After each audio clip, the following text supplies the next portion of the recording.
guys, Dr. Peter again from Precision in Movement. So today is the third and final video on knee pain with runners. So we talked about initially building up a really good flexibility and stretching program for you, and that's to be done every day. You want to definitely maintain and keep the muscles relaxed around the knee to keep it healthy. So the second video was focusing on strength training and building enough strength to be able to absorb the shock from running. So this third and final video are just tips and suggestions on your mechanics and how your mechanics can actually impact your knee alignment, therefore knee pain, okay? So the number one reason for knee pain in runners is, believe it or not, the mechanics and where your knee is in relation to your foot, okay? So for example, if you're a runner and for whatever reason, whether that be flexibility, strength, or just simple mechanics, you tend to put your knee past your toes.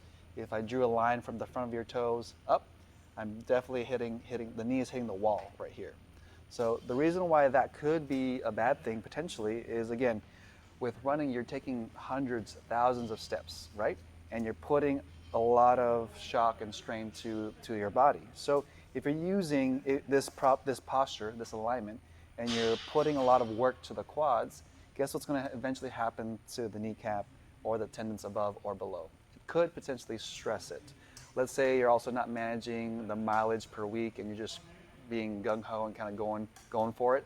A lot of times it doesn't allow the soft tissue to recover, and if you're putting continued stress in this body angle, it could actually create pain and limitations in your running. So that's the number one thing to think about.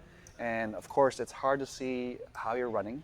So the number one goal and number one step is to get evaluated by someone who is a running expert or a physical therapist who deals with a lot of runners, and use video capture systems to kind of see how you're running. Because running is a pretty fast-paced motion, and it's hard to actually capture the specific angles of when you're running and landing.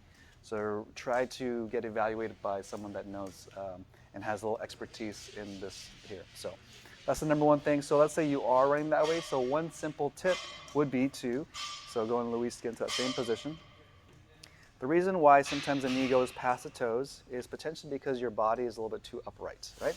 So if you're too upright, it's easy for you to load your quads like so. So one simple suggestion is to try to sit back a tiny bit back. See how when we sat back a little bit, the knee wasn't past the toes again? So that's one simple way. Again, there's a lot of layers to this. It may not change just by simply thinking about it. So try to simply think about it first. If it doesn't work, go get expert opinion, expert help from someone that knows and is able to correct you. All right? So go and relax, please. Perfect. So just to sum everything up, as a runner, we tend to run to get fit, and our bodies typically aren't fit enough to run.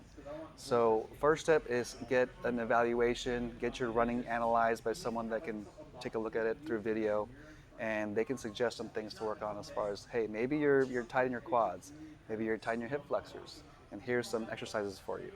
Second step is to get strong, right? Work on building your own strength routine. That could be 3 times a week.